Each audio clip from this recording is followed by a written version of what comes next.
Okay, ಈಗ ಮೊದಲನೇದಾಗಿ ಎಲ್ರಿಗೂ ನಮಸ್ಕಾರ. ಸೊ ಅಷ್ಟೊತ್ತಿಂದ ನಾವೆಲ್ಲ ಹೇಗೆ ಇನ್ಫಾರ್ಮಲ್ ಆಗಿದ್ವಲ್ಲ, ಸೊ ಅಷ್ಟೇ ಇನ್ಫಾರ್ಮಲ್ ಆಗಿದ್ರೆ ಓಕೆ ಅಂತ ಅನ್ಕೊಂಡಿದ್ದೀನಿ. ಓಕೆ ಅಲ್ವಾ? ತೀರಾ ಫಾರ್ಮಲ್ ಆಗಿ ಹಿಂಗೆಲ್ಲ ಇದ್ರೆ ನಿಮ್ಗೂ ಮಜಾ ಇರಲ್ಲ, ಒಳ್ಳೊಳ್ಳೆ ತಮ್ಮೇಲ್ಗಳು ಸಿಗಲ್ಲ ಅಲ್ವಾ? ಶುರು ಮಾಡೋಣ ಮಲೈಕ. ಓಕೆ, ಯಾಕಂದ್ರೆ ಅವ್ರದ್ದು ಪರ್ಮಿಷನ್ ಕೇಳಬೇಕಲ್ವಾ. ಒಂದು ಸಣ್ಣ ಇಂಟ್ರೊಡಕ್ಷನ್ ಥರ ನಾನೇ ಹೇಳ್ಬಿಡ್ತೀನಿ. ನಿಮ್ಗೆಲ್ರಿಗೂ ಗೊತ್ತು, ಡಾಲಿ ಪಿಕ್ಚರ್ಸ್ ಸಂಸ್ಥೆ ಪ್ರೊಡ್ಯೂಸ್ ಮಾಡ್ತಾ ಇರೋ ವಿದ್ಯಾಪತಿ ಸಿನಿಮಾ ಮುಖ್ಯ ಭೂಮಿಕೆಯಲ್ಲಿ ನಾನು, ಮಲೈಕಾ ಮತ್ತು ಗರುಡರಾಮ್ ಅವರು, ಮತ್ತು ಒಂದು ವಿಶೇಷ ಪಾತ್ರದಲ್ಲಿ ಡಾಲಿ ಧನಂಜಯ. ಮತ್ತು ಇನ್ನಷ್ಟು ಇನ್ನು ಕಲಾವಿದರ ದಂಡು ನಮ್ಮ ಸಿನಿಮಾದಲ್ಲಿದೆ. ಅದು ಗಿರೀಶ್ ಜೆಟ್ಟಿ ಸರ್ ಇರ್ಬೋದು, ಬಿಂದು ಅವ್ರು ಇರ್ಬೋದು, ಅಥವಾ ನನ್ನ ತಂಗಿ ಪಾತ್ರ ಮಾಡಿರೋ ಹೊಸ ಹುಡುಗಿ ಪ್ರತೀಕ್ಷಾ ಅಂತ. ಆಮೇಲೆ ಈಗಾಗಲೇ ಹಲವಾರು ಸಿನಿಮಾಗಳಲ್ಲಿ ಮಾಡಿರೋ ಶ್ರೀವತ್ಸ ಇರ್ಬೋದು, ಅಥವಾ ನಮ್ಮ ಧರ್ಮಣ್ಣ ಕಡೂರು ಅವರು. ಸೊ ಈ ಥರ ಒಂದು ದೊಡ್ಡ ಕಲಾವಿದರ ದಂಡು ಈ ಸಿನಿಮಾದಲ್ಲಿದೆ. ಈ ಸಿನಿಮಾ ನಮ್ಮದು ಏಪ್ರಿಲ್ 10ಕ್ಕೆ ರಿಲೀಸ್ ಆಗ್ತಾ ಇದೆ. ಏಪ್ರಿಲ್ 10 ಗುರುವಾರ.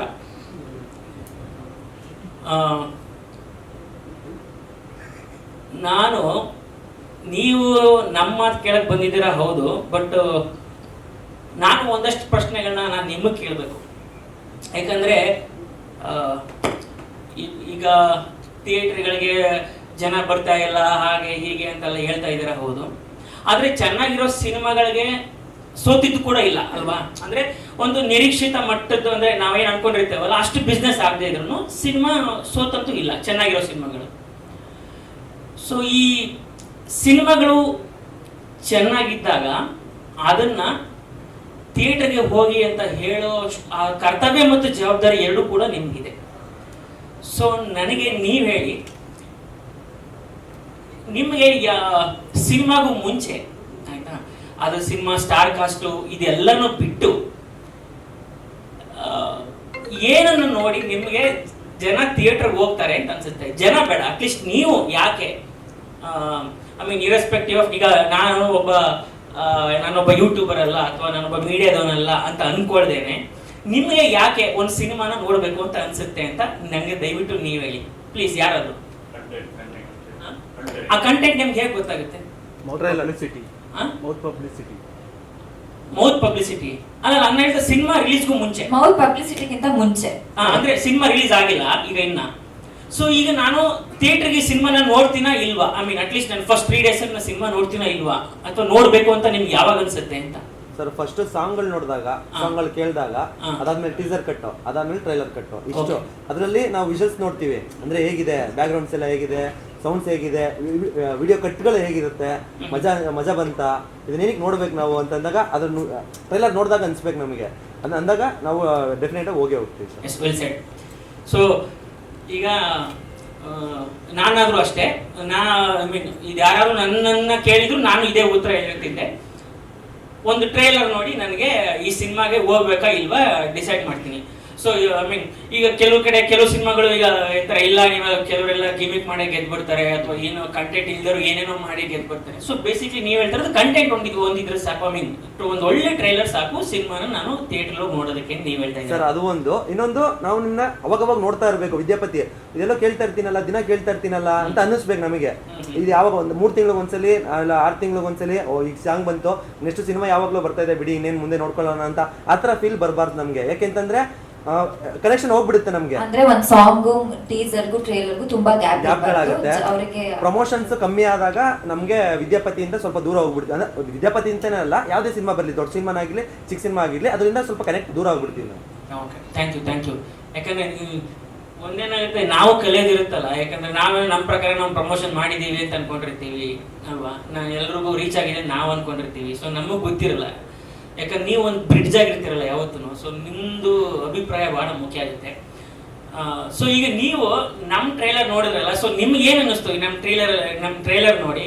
ನಿಮ್ಗೆ ಏನು ಅನ್ನಿಸ್ತು? ದಯವಿಟ್ಟು ಮುಂದಿನ ನನಗೆ ಒಬ್ಬರಲ್ಲ ಒಂದು 3-4 ಜನ ಇರಬೇಕು ದಯವಿಟ್ಟು ಇದಕ್ಕೆ. ಕ್ಯಾಮ್ರಾ ಇಟ್ಕೊಂಡಿದ್ದೀರಾ ಅಂತ. ಸೊ ಕ್ಯಾಮ್ರಾ ಆ ಕಡೆ ತಿರ್ಗಿಸ್ಬಿಡಿ, ಒಂದಿಬ್ರು ಮುಂದೆ ಇರೋರು ಒಂದಿಬ್ರು ಆ ಕಡೆ ತಿರ್ಗಿಸಿ ನಮಗೆ ಗೊತ್ತಾಗಬೇಕು. ರಿವ್ಯೂ ಕೊಡಿ. ಅರ್ಜುನ್ ಕ್ಯಾರೆಕ್ಟರೈಸೇಷನ್ ಇಷ್ಟ ಆಯ್ತು. ಓಕೆ, ಡಾಲಿ ಅನಕೊಂಡಾಗ ಯಾಕೆ ಬರ್ತಾರೆ? ಓಕೆ, ಅನಕೊಂಡ ಯಾರು ತಿಂತಾರೆ ಅಂತ. ಓಕೆ, ಗುರು ನಿಮ್ಮ ಪಾತ್ರ ಹೇಗಿರುತ್ತೆ ಅಂತ ಅಂದ್ರೆ ನೀವು ಅದೇ ಒಂದು ಕುಂಫು ಒಂದು ಇದಕ್ಕೆ ಹೋಗ್ತೀರಲ್ಲ, ಅಲ್ಲಿ ಯಾವ ತರ ಸ್ಟ್ರಗಲ್ ಹೆಂಗ್ ಪಡ್ತೀರಲ್ಲ? ಕರಾಟೆ ನಂದು ರಾಮ್ದು ಫೈಟು. ಓಕೆ ಓಕೆ, ಬೇರೆ ಹಿಂದ್ಗಡೆ ಓಕೆ ಕಾಮಿಡಿ. ಸರಿ, ವಿದ್ಯಾಪತಿ ಕಿತಾಪತಿ. ಸೆಂಟಿಮೆಂಟ್ ನ ಸಿನಿಮಾ ಬಿಟ್ಟು ಬಂದು ಥಿಯೇಟರ್ಗೆ ಯಾಕಾದ್ರೂ ಅಡಬೇಕು ಹೋಗ್ಬಿಟ್ಟು ಅನ್ನೋದು ಬಿಟ್ಟು 2 ನಿಮಿಷ ಕುತ್ಕೊಂಡು ನಗ್ಬೇಕು ಅಂತ ಸಿನಿಮಾ ಇರುತ್ತೆ ಅಂತ ಅನ್ಕೊಂಡು ಹೋಗ್ಬೇಕು. ಸೊ ಎಂಟರ್ಟೈನ್ಮೆಂಟ್ ಇದೆ ಮೇಜರು ಕಾಮಿಡಿ ನಗೋಕ್ಕೋಸ್ಕರ. ಸೊ ಸೂಪರ್ ಸ್ಟಾರ್ ಹೀರೋಯಿನ್ ನಾನೇ ಪಟಾಯಿಸ್ತೀನಿ ಅಂತ ಅವ್ರಿಗೆ ಗೊತ್ತಾಗಬೇಕಾಗಿದೆ. Okay, thank you sir. So basically ಈಗ ನಿಮಗೆ ನಮ್ಮ ಟ್ರೈಲರ್ ನೋಡಿ ಇಂಪ್ರೆಸ್ ಆಗಿದ್ರಲ್ವಾ, ಸೊ ನಿಮಗೆ ಅನ್ಸುತ್ತೆ ಅಟ್ಲೀಸ್ಟ್ ಓಕೆ ಈ ಸಿನಿಮಾ ಏನೋ ಚೆನ್ನಾಗಿರೋಂಗಿದೆ, ಇದೇನೋ ಎಕ್ಸ್ಪೆಕ್ಟ್ ಮಾಡ್ಬೋದು ಅಂತ ನೀವು ಅನ್ಸುತ್ತಲ್ಲ. ಸೊ ನಾನು ಅಂತಲ್ಲ, ಅಥವಾ ಯಾವುದೇ ಸಿನಿಮಾದವರು ನಿಮಗೆ ನಾವು ಕೇಳ್ಕೊಳ್ಳೋದಿಷ್ಟೇ, ದಯವಿಟ್ಟು ಯಾವ್ದಾದ್ರು ಸಿನಿಮಾ ಚೆನ್ನಾಗಿದೆ ಅಂತ ನಿಮ್ಗೆ ಅನ್ನಿಸಿದಾಗ 4 ಮಾತು ಜಾಸ್ತಿ ಹೊಗಳ್ಬಿಡಿ ಅಥವಾ ಜಾಸ್ತಿ ಪೋಸ್ಟ್ ಮಾಡಿ. ಯಾಕೆ ಅಂತಂದ್ರೆ ಇಲ್ಲ ಯಾವ್ದು ಸಿನಿಮಾ ಹೊಗಳ್ತಾ ಇಲ್ಲ, ಇದು ಯಾವ್ದು ಬಿಸ್ನೆಸ್ ಆಗ್ತಾ ಇಲ್ಲ, ಹಂಗೆ ಹಿಂಗೆ ಅಂತ ಹೇಳೋದ್ರ ಬದಲು ನಮ್ಮ ಕಡೆಯಿಂದ ಆಗೋದೇನೋ ಒಂದು ಪ್ರಯತ್ನ, ಸಣ್ಣ ಪ್ರಯತ್ನ, ಅದು ಆ ಪ್ರಯತ್ನ ನಿಮ್ಗಳ ಕಡೆಯಿಂದ ಕೂಡ ಆಗ್ಬೇಕು. ಸೊ ಇದೊಂದು ನಮ್ಮ ಕಡೆಯಿಂದ, ನಮ್ಮ ತಂಡದ ಕಡೆಯಿಂದ ಒಂದು ರಿಕ್ವೆಸ್ಟ್ ನಿಮ್ಗೆಲ್ಲರಿಗೂ. ಸೊ ನಿಮ್ಗೆ ಸಿನಿಮಾ ಟ್ರೈಲರ್ ಚೆನ್ನಾಗಿದೆ ಅಲ್ವಾ, ಓಕೆ ಒಂದು 4 ಮಾತು ಜಾಸ್ತಿ ಹೋಗ್ಲಿ, 4 ಜನ ಜಾಸ್ತಿ ನೋಡ್ಲಿ, ಇಷ್ಟೇ ನಾನು ಹೇಳೋದು. ಸೊ ಮಲೈಕ ನೀವೇನಾರು ಹೇಳ್ತೀರಾ? ಅಂದ್ರೆ ಆಸ್ ಅನ್ ಆಡಿಯನ್ಸ್ ನಾನು ಕೂಡ ಟ್ರೇಲರ್ ಮುಂಚೆ ನೋಡಿರ್ಲಿಲ್ಲ. ಟ್ರೇಲರ್ ಲಾಂಚ್ ಅಲ್ಲೇ ನೋಡಿದಾಗ ತುಂಬಾ ಖುಷಿ ಆಯ್ತು. ಅಂದ್ರೆ ಎಡಿಟಿಂಗ್ ಇಂದ ಹಿಡ್ಕೊಂಡು ಅವ್ರು ಕಟ್ ಮಾಡಿರೋ ರೀತಿ, ಕಲರಿಂಗು, ನಾನು ನಮ್ಮ ಕನ್ನಡ ಸಿನಿಮಾಲೆಲ್ಲ ಆ ತರ ಕಟ್ ಮಾಡ್ತಾರೆ ಅಂತ ನನಗೆ ಅನ್ಕೊಂಡಿರ್ಲಿಲ್ಲ. ಒಂದ್ ಯಾವ್ದೋ ಮಲಯಾಳಂ ಸಿನಿಮಾನೋ ಅಥವಾ ತೆಲುಗು ಸಿನಿಮಾ ಅಥವಾ ಯಾವ್ದೋ ಬಾಲಿವುಡ್ ಸಿನಿಮಾ ಯಾವ ತರ ಟ್ರೇಲರ್ನ ಕಟ್ ಮಾಡ್ತಾರೆ ಆ ತರ ಇದೆ ಅಂತ ನನಗೆ ಅನ್ಸಿತ್ತು as an audience. Sorry interrupt ಮಾಡ್ತಿದ್ದೀನಿ. ಓಕೆ, ಈಗ ಟ್ರೈಲರ್ ಕಟ್ ಅಂತ ಹೇಳಿದಾಗ ನಂಗೆ ಒಂದು ನೆನಪಾಯ್ತು, ಅದನ್ನ ಹೇಳ್ಬೇಕು. ತುಂಬಾ ಜನ ಏನು ಕಥೆನೇ ಹೇಳ್ಬಿಟ್ರಲ್ಲ ಟ್ರೈಲರ್. ಸೊ ಇದು ನಮಗ್ ಗೊತ್ತಿತ್ತು, ನಾವು ಟ್ರೈಲರ್ ಅಲ್ಲಿ ಕತೆ ಹೇಳ್ಬೇಕು ಅಂತ. ನೀವು ಯಾವುದೇ ಹಾಲಿವುಡ್ ಮೂವೀಸ್ ನೋಡಿ, ಟ್ರೈಲರ್ ತಗೋದು ನೋಡಿ, ಈ ಸಿನಿಮಾ ಕತೆ ಹಿಂಗೆ ಅಂತ ಗೊತ್ತಾಗುತ್ತೆ. ಅಟ್ಲೀಸ್ಟ್ ನೀವು ಟ್ರೈಲರ್ ನೋಡಿ ಒಂದು ಹಾಲಿವುಡ್ ಸಿನಿಮಾನ, ನಾನು ಈ ಸಿನಿಮಾನ ನೋಡ್ಬೇಕಾ ಇಲ್ವಾ ಅಂತ ನಾವು ಡಿಸೈಡ್ ಮಾಡ್ತೀವಿ. ಯಾಕಂದ್ರೆ ಕತೆ ಇದು ಅಂತ ಗೊತ್ತಾಗುತ್ತೆ ಅಲ್ವಾ. ಸೊ ನಾವು ಕೂಡ ನಮ್ಮ ಸಿನಿಮಾದಲ್ಲಿ ಏನೇ ಕನ್ಫ್ಯೂಷನ್ ಇರಬಾರ್ದು, ನಮ್ಮ ಸಿನಿಮಾ ಕತೆ ಇದಿರ್ಬೇಕು. ಸೂಪರ್ ಸ್ಟಾರು ವಿದ್ಯಾಳ ಗಂಡ, ಇವನು ಗರುಡರಾಮ್ ವಿಲನ್ನು, ಇಲ್ಲೇನೋ ಫೈಟಿಂಗ್ ಆಗುತ್ತೆ. ಸೊ ಈಗ ನೆಕ್ಸ್ಟ್ ಇವನು ಹೀರೋ ಗರುಡರಾಮ್ ಅವ್ರನ್ನ ಹೊಡಿತಾನ ಇಲ್ವಾ, ಆಯ್ತಾ. ಈ ಮಧ್ಯದಲ್ಲಿ ಒಂದು ಕ್ಯೂರಿಯಾಸಿಟಿ ಪಾಯಿಂಟ್ ಅನಕೊಂಡ ಅಂತ ಒಂದು ಬರುತ್ತೆ, ಅದು ಡಾಲಿ ಧನಂಜಯ ಪಾತ್ರ. ಸೊ ಅಂದ್ರೆ ನೀಟಾಗಿ ಕನ್ವೆ ಆಗ್ಬಿಡ್ಬೇಕು ಇದು ಸಿನಿಮಾ ಕತೆ ಅಂತ. ಅಂದ್ರೆ ಟ್ರೈಲರ್ ಅಲ್ಲಿ ಏನೇನೋ ಹೇಳಿ ಕನ್ಫ್ಯೂಸ್ ಮಾಡಿಸಿ ಸಿನಿಮಾದಲ್ಲಿ ಇನ್ನೇನೋ ಇದ್ದು ಅದು it was A conscious decision. ಅದು ಡೈರೆಕ್ಟರ್ಗಳು ಇಲ್ಲ ನಾವು ಕತೆ ಹೇಳಲೇಬೇಕು ಅಂತ. ಯಾಕಂದ್ರೆ ಕೆಲವರು ಜನ ಫಸ್ಟ್ ಟ್ರೈಲರ್ ಕಟ್ ನೋಡಿ ಹೇಳಿದ್ರು, ಇಲ್ಲ ನಾವು ಪೂರ್ತಿ ಕತೆನೇ ಹೇಳ್ಬಿಡ್ತಾ ಇದ್ದೀರಾ ಇದ್ರದ್ದು ಅಂತ. ಅಂದ್ರೆ ಸುಮಾರು ಟ್ರೈಲರ್ಗಳು ಕನ್ಫ್ಯೂಸೇ ಜಾಸ್ತಿ ಆಗುತ್ತೆ ಈ ಕತೆ ಹೇಳೋದಕ್ಕಿಂತ ಮುಂಚೆ. ಸೊ ನನ್ಗೂ ತುಂಬಾ ಜನ ಹೇಳಿದ್ದು ಕತೆ ಹೇಳ್ಬಿಟ್ಟಿದ್ದೀರಾ, ಬಟ್ ಕತೆ ಕಂಪ್ಲೀಟ್ ಆಗಿ ಹೇಳಿಲ್ಲ ನಾವು. ಅದಕ್ಕೆ ನೀವು ಸಿನಿಮಾ ನೋಡ್ಲೇಬೇಕು. ಯಾಕೆ ಧನಂಜಯ ಸರ್ ಬರ್ತಾರೆ, ಇವ್ರು ಏನಕ್ಕೆ ಆತರ ಶೋಕಿ ಮಾಡ್ತಿರ್ತಾರೆ, ಅದಕ್ಕೆಲ್ಲ ಒಂದು ಆನ್ಸರ್ ಸಿನಿಮಾದಲ್ಲೇ ಸಿಗುತ್ತೆ, ಟ್ರೇಲರ್ ಅಲ್ಲಿ ಸಿಗಲ್ಲ. ಟ್ರೇಲರ್ ಅಲ್ಲಿ ಸುಮ್ಮನೆ ಒಂದು ಗ್ಲಿಮ್ಸ್ ಅಷ್ಟೇ. ಸೊ ಕನ್ಫ್ಯೂಸ್ ಆರ್ ಕನ್ವಿನ್ಸ್ ಅಂತ.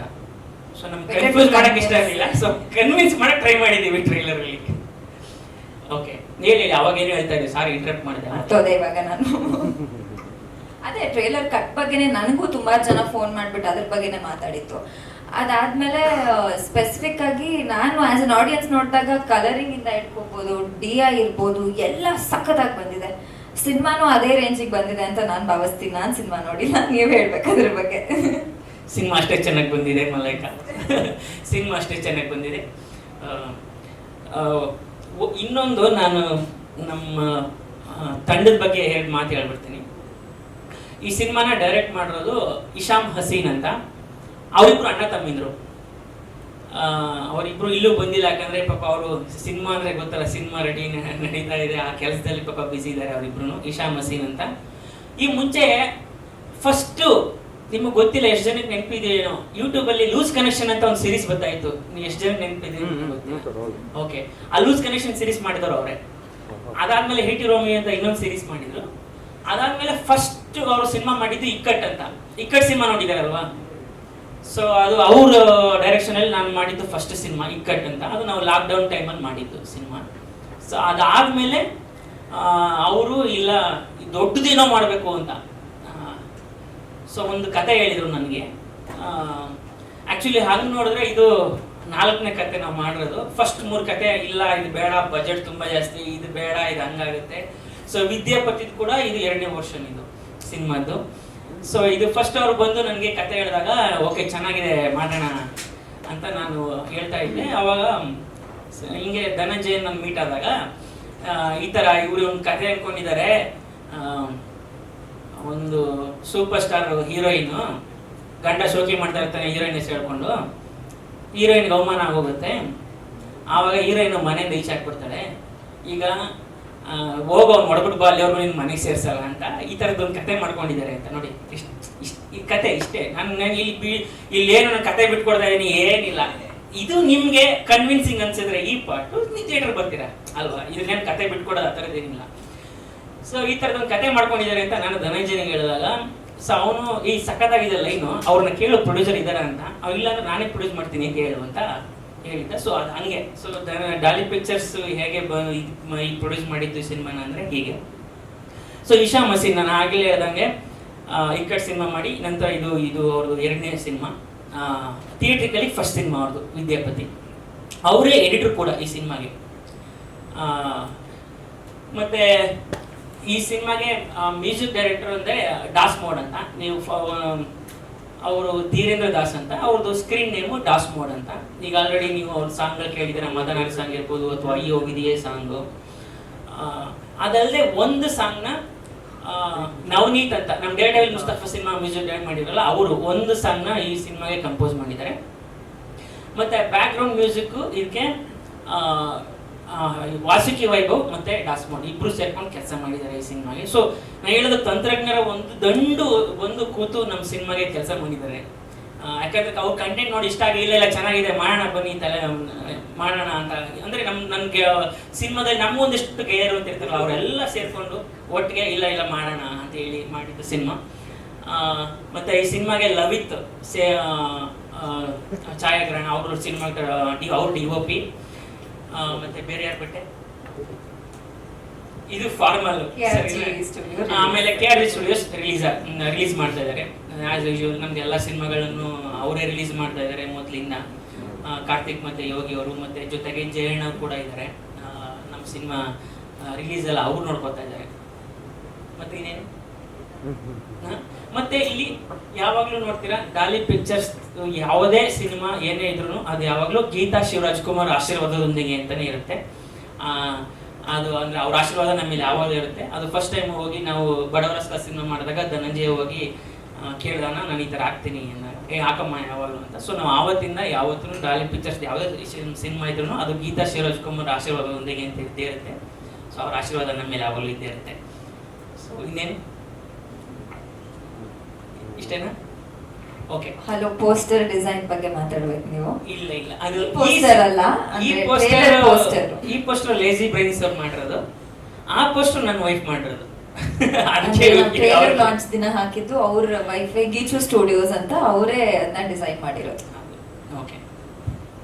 ಈಗ ಇಷ್ಟೊಂದು ಒಂಥರ ಮಾಹಿತಿ ಕೊಟ್ಟಂಗೆ ಇಷ್ಟೊತ್ತು ಮಾಹಿತಿ ಕೇಂದ್ರ ಅಂತ ಒಂದು ಇರ್ತಾರೆ, ಇನ್ಫಾರ್ಮೇಶನ್ ಸೆಂಟರ್ ಅಂತ. ಸೊ ಇಷ್ಟೊತ್ತು ಸೊ ಈಗ ನೀವೇನೇ ನಿಮ್ಮ ಪ್ರಶ್ನೆಗಳಿದ್ರೆ ಕೇಳಿ ನಾವು ಉತ್ತರ ಕೊಡ್ತೀವಿ. ಆಮೇಲೆ ಇನ್ನೊಂದು, ನೀವೇನೇ ಹಾಕಿದ್ರು ಜನ ಅದನ್ನ ನೋಡ್ತಾರೆ.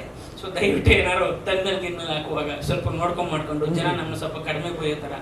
ಯಾಕೆಂದ್ರೆ ಅದೊಂದು ಸಮೂಹ ಸನ್ನಿ ಅಂತ ಕರೀತಾರೆ. ನೀವು ಏನಾದರೂ ನೋಡಿ ಅವರಿಬ್ರು ಎಷ್ಟು ಚೆನ್ನಾಗಿ ಉತ್ತರ ಕೊಟ್ಟರು ಅಂತಂದ್ರೆ ಹೌದು ಚೆನ್ನಾಗಿ ಉತ್ತರ ಕೊಟ್ಟರು ಅಂತ ಒಂದು 10 ಕಾಮೆಂಟ್ ಬರ್ತವೆ. ಅವರಿಬ್ರು ನೋಡಿ ಎಷ್ಟು ದುರಾಂಕಾರ ಇತ್ತು ಅಂತ ಸುಮ್ಮನೆ ಹಾಕಿ ನೀವು ಚೆನ್ನಾಗೇ ಮಾತಾಡಿರಿ ಹೌದು ಅವ್ರಿಗೆ ದುರಾಂಕಾರ ಹಂಗೆ ಅಂತ ಇನ್ನೊಂದು ಕಾಮೆಂಟ್. ಸೊ ನೀವು ಯಾವಾಗ ಒಂದು ಪಾಸಿಟಿವಿಟಿನ ಸ್ಪ್ರೆಡ್ ಮಾಡಿ ಅಂತ ನಾನು ಕೇಳ್ಕೊತೀನಿ. ಓಕೆ, ಹೇಳಿ ಯಾರೋ ಪ್ರಶ್ನೆ ಇದ್ರೆ ದಯವಿಟ್ಟು